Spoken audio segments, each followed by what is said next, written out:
Even if you don't immediately know her name, you know her books. Kate DiCamillo's first book, Because of Winn-Dixie, published in 2001 and was listed as a John Newberry Honor Book. And Kate DiCamillo herself has been giving readers of all ages stories that are heartfelt and hopeful ever since. The Tiger Rising, The Magician's Elephant, The Miraculous Journey of Edward Tulane, Louise the Adventures of a Chicken, the Mercy Watson series, and the Newbery Medal award-winning books The Tale of Despero and Flora and Ulysses, which puts her in a very distinguished club, as only 5 other authors have won 2 Newbery medals. It is our great honor to welcome Kate DiCamillo to the first 50 pages.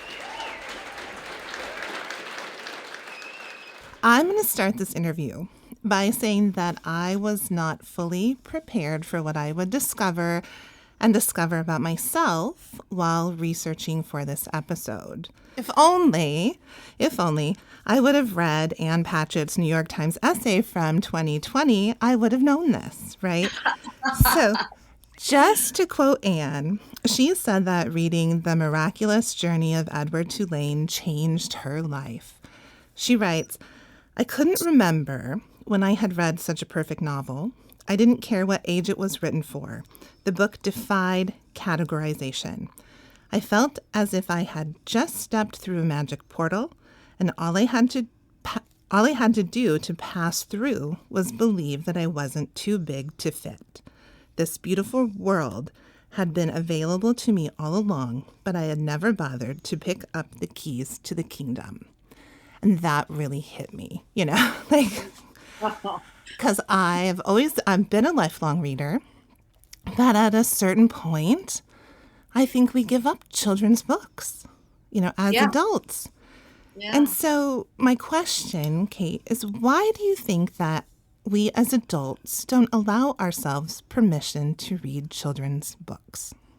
Let's just take a minute to listen to acknowledge Anne's extraordinary metaphor there, which stops me every time. I was just big enough to fit through the portal. I love that so much, and it's so accurate. And I don't know. I can only answer in terms of myself and my own journey, which is I live in Minneapolis, and I moved here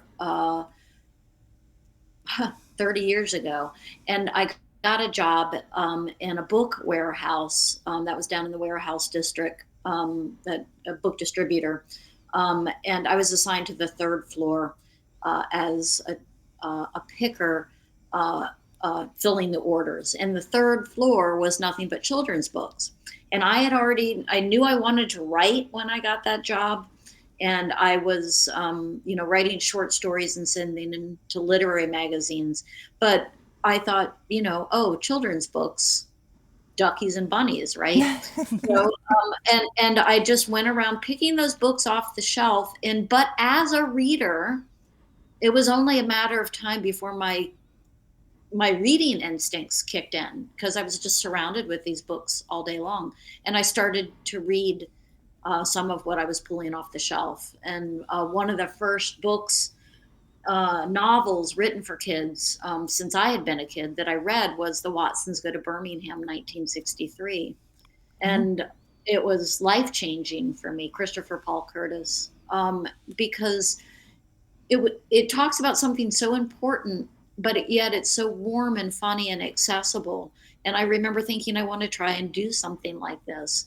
So, would I be talking to you now if I hadn't been immersed in that world of children's books and as a reader just kind of push past that bias that we seem to have as adults for children's literature? I don't know. And I don't know how it happens. I just know that it's funny because people will say to me sometimes, when are you going to write a book for adults? And I feel like I have landed exactly where I'm supposed to land and writing exactly what I'm supposed to be writing. And that a lot of adults have found their way to me. And so I'm writing, maybe that's part of it, is that we think that children's books, are stop being relevant at a certain point, and they don't, and you rediscover it later on when you're reading to your own children, or I don't know. It is a mystery to me, but boy, do I feel lucky to get to tell these stories. I love this play as I'm reading your books. This play between the pragmatist and the romantic, or the cynic and the dreamer. Uh-huh. It's just lovely. And some part of me thinks, do we all become cynics as we get older? Well, I think, and this is one of the reasons, as much as I can articulate it, that I love writing for children. And part of it is, it's a quote that I read from Catherine Patterson a long time ago, that you're duty bound to end a story with hope. And I didn't know that, but I felt it. I felt that duty. And then the other thing that I'm so aware of, is that it lets me access what I think of as like a peripheral magic, and the only way I have to describe that is thinking about the borrowers. Remember the borrowers? Mm-hmm.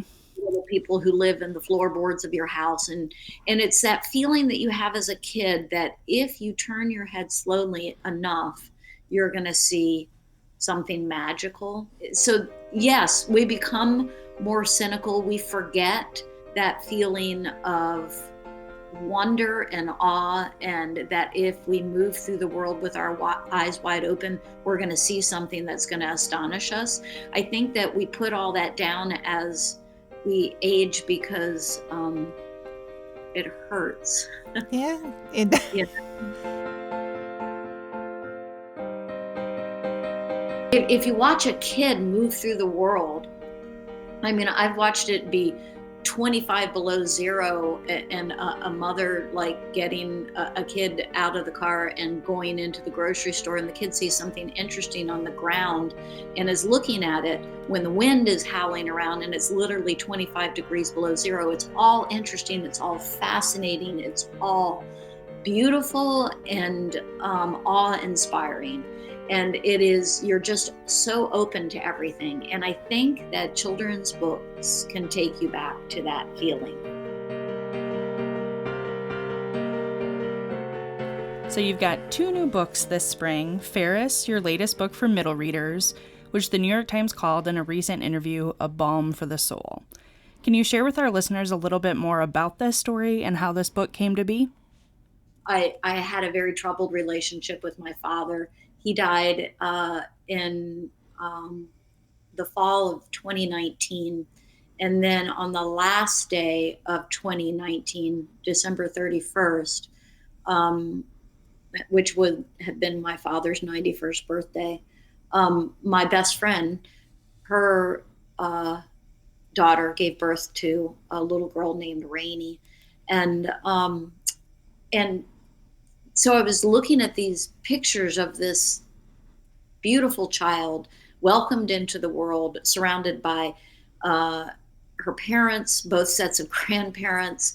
And it was just like, wow, this kid is going to just never, she has just been loved from the minute she arrived.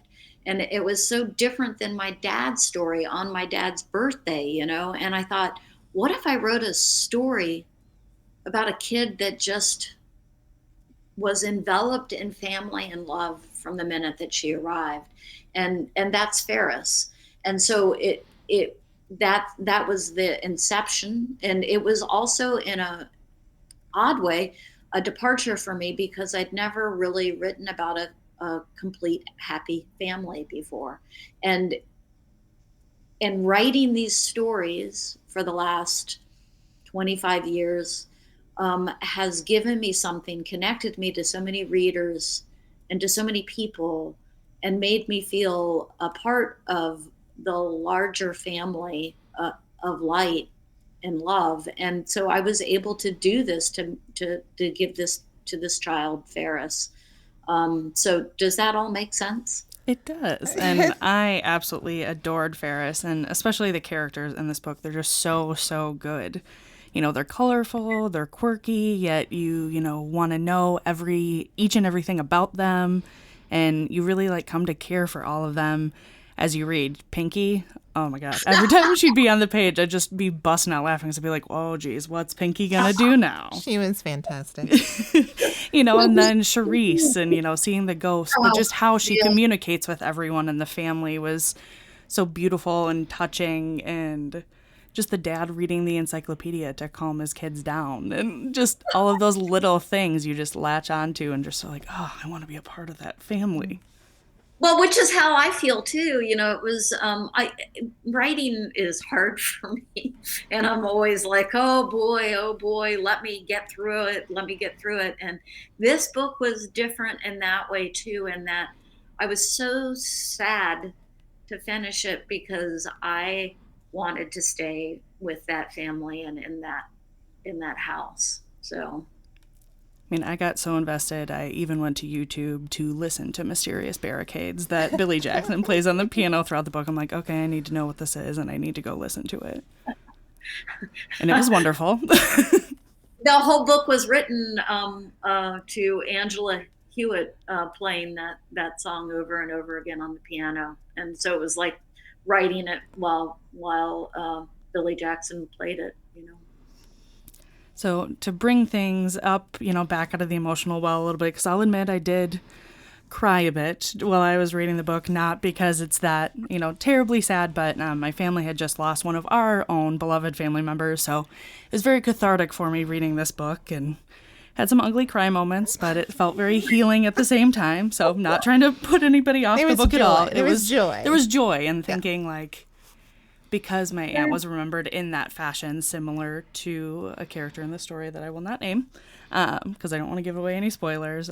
It was very cathartic. So. Oh, I'm glad. And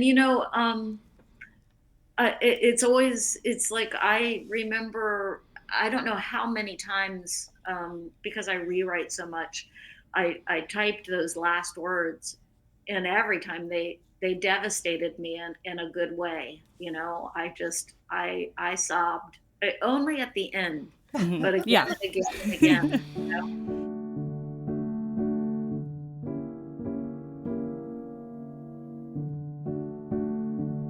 Oris and Timble is your other new book. It's the first in a new series for early readers that explores the unlikely friendship between Oris the rat and Timble the owl. And my personal opinion is that this book is one that will stand the test of time. What a lovely thing to say. Wow. Well, it is beautifully illustrated. And is it Carmen Mock? Is that how we pronounce the illustrator? Yeah. Fun details and the themes of friendship, kindness, courage, and storytelling will leave young readers ready for the next book. And it's a book I think that adults will find joy in reading too. So my plug is, if you're looking for a gift book for a new reader, this is the one. It is lovely. And I can't wait for the next one.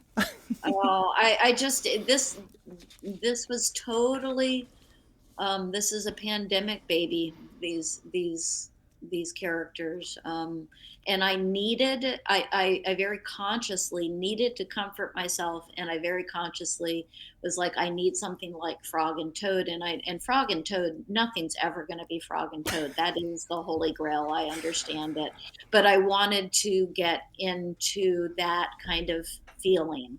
And I consciously was like telling, this story of these two friends as an homage to Frog and Toad and to comfort myself. So it really matters to me that you think that that it will last. Oh, I do. Kids love the Mercy Watson series, and it is so fun because you hand it to them and sometimes they're like, well, I don't know. And then I love when they come back and ask for more, like, I want the next one. I'm like, of course you do. I I knew you would. You're like, I'm not going to tell you I told you so because you're a child, but I'm going to think it. But It's funny with Mercy Watson. I remember when I wrote the very first one of those, and I sent it to my agent, and she said, "I don't know what this is, but I like it." And then she sent it to Candlewick, and they said, "We don't know what this is, but we really, really like it, and we'll figure out a way to make it work." And then what happened was, you people, librarians, are like, "Oh, we've been waiting for something like this because it kind of bridges the gap between, novel and easy reader." And so it was you librarians putting it in kids' hands. Thank you. That's what made Mercy go. Well, and even write picture books. So one of my favorites is I mentioned it in the biography, even though it's probably not one that often gets mentioned in a biography, but Louise, The Adventures of a Chicken. I love it. But not so chicken. Yeah. Yeah, I love that book. But even, you have this beautiful picture book, I'm going to get the title wrong because I didn't write it down, but it's just one word, and it's this girl's kind of journey, and she's just singing to herself in French, and it's about friendship and so many lovely things, but there's really no words in the book, but it's a beautiful story. Yeah, it's that longing for connection, and Jamie Kim's beautiful, beautiful art just like is deeply moving. And you're right. It's not, I mean, you can say there's I guess you can play the word law in Scrabble, so therefore it is a word. But it's like, that's it. It's, it's more a syllable, and Jamie Kim's art turns it into this powerful, it was just that trying to get to that connection, and what I love about La La La is that a kid who cannot read can read that story to themselves. Yeah. And feel that. Can we talk for a minute about the magic that comes to us when we first learn to read? And, what are the stories that you remember from your childhood that unlocked that magic for you? Yeah, I, in talking to my mother, and it's funny because I wish so much that I had been able to say this to her before she left. She died in 2019. And I, as I referenced earlier, struggled with phonics, and phonics were the way that we were taught to read. This is in 1970, 69 in Claremont, Florida. And I was a kid desperate to read, and I was presented with phonics, and it made no sense to me, and it terrified me. And I remember coming home and saying to my mother, I was like hysterical. I can't do it, and I need to do it. And she said, for the love of Pete, in her inimitable way, why don't you just calm down? And she gave me two wonderful messages here. She said, you're smart. And that was great to hear that. And two, we'll figure out a way to work around it. And the implicit message there is everybody's brain is different, right? And so she used flashcards, and every day after school, I would just come home and memorize the words. And so it was my mother who taught me how to read. And I don't know what maybe that's whole language approach. I don't know, whatever it is, it worked for me. And I remember it was Little Bear. I can never say her name, Elsa, with illustrations by Maurice Sendak. But I read that book, and I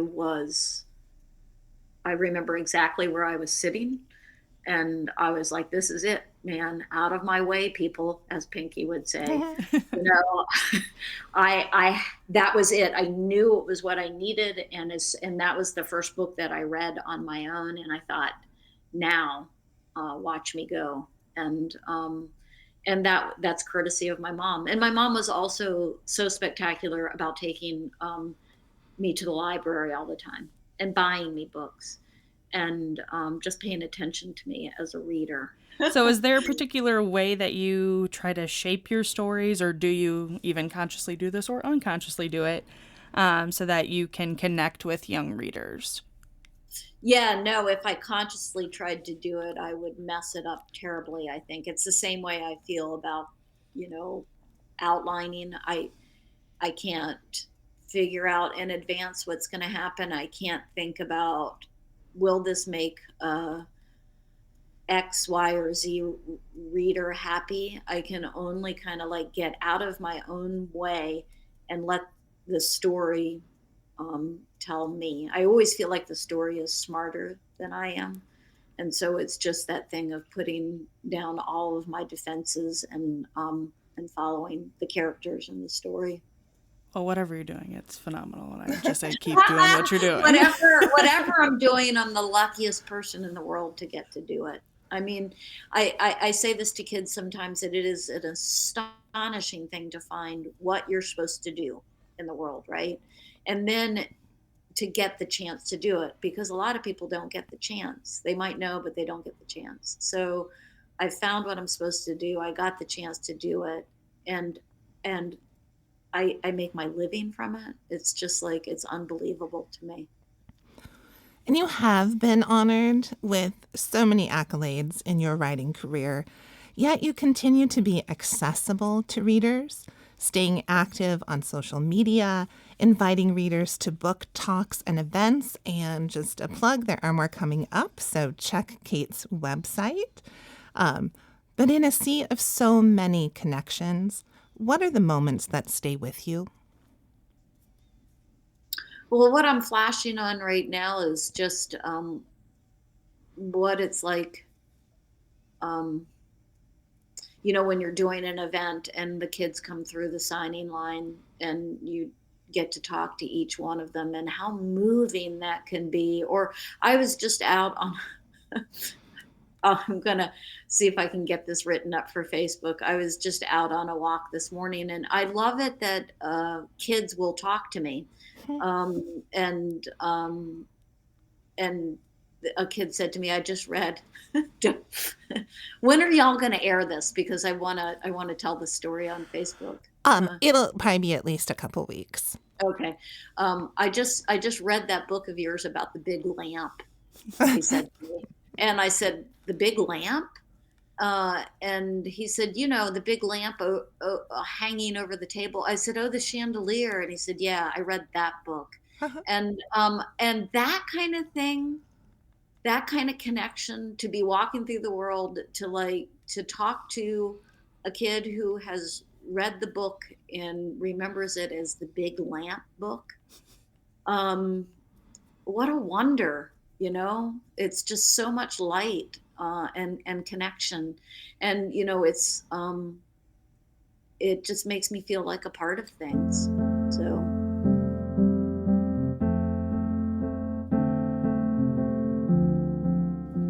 And when you are so beloved as a storyteller and author, there, of course, is bound to be criticism and backlash from time to time. How do you deal with that? Yeah, well, one of the ways I deal with it is not ever, I will read what my editor sends me as far as reviews go. I don't look at anything about myself online ever. I don't, and I think, in an odd way, it's kind of like, the praise can be just as distracting as the criticism. And here's another visual metaphor for you, that the Newberries are actually, which y'all know, actual medals. And I keep my Newberry medals in a drawer of my desk at the very back of the drawer. And every once in a while, I will pull that drawer slowly open and look and see if they're back there, and then slam it shut. And because it's just like, all of it, I have the words of my best friend always in my head. It's not about you, pumpkin. And so that goes for the criticism and the praise. It's just my job is to tell the story the best that I can, and to try to connect to people through those stories and with my heart. And the rest of it, I just have to I try not to pay attention to. And what a gift to have those friends, right? Yeah, it's not about you, pumpkin. And you know what? I will mutter that to myself in times of, you know, something wonderful happening, or you know, a criticism. It's not about you. You know, I just have to keep going and telling these stories that I feel like I was meant to tell.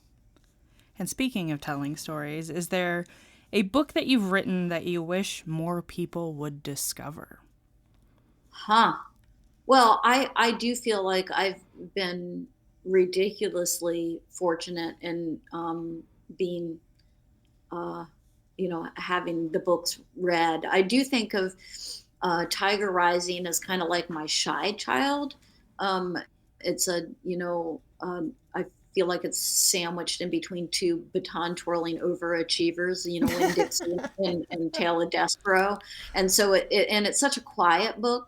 But I also know and have talked to so many teachers who use that book to such profound effect in the classroom, about talking to kids about grief and the suitcases and of what they put in their suitcase. And so I just uh, I can't ask for anything more. You know, it's kind of how I feel. Yeah. That's fair. And Yeah. kind of staying in that same vein, is there a book that you wish you had written? Oh, so many. Yeah.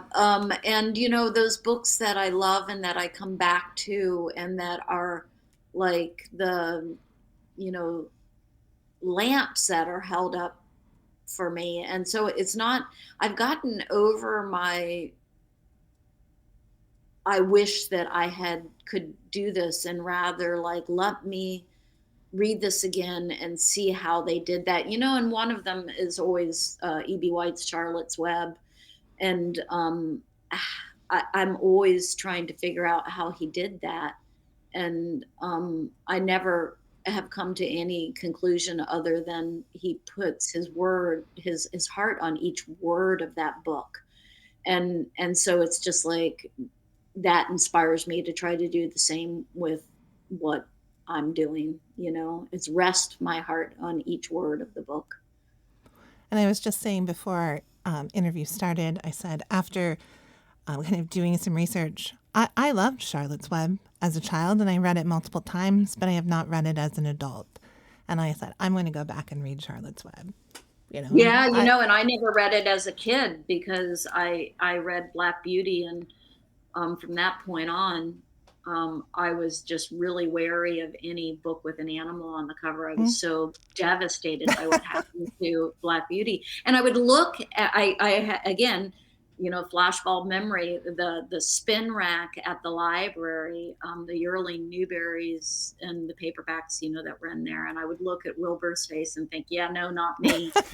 It was like, whoa, and he looks so worried on the cover. Wilbur does, you know, and so I didn't read it until I was like 30 something years old. Well, Kate, thank you for taking the time to talk with us today and for the work that you do to give readers the opportunities of connection.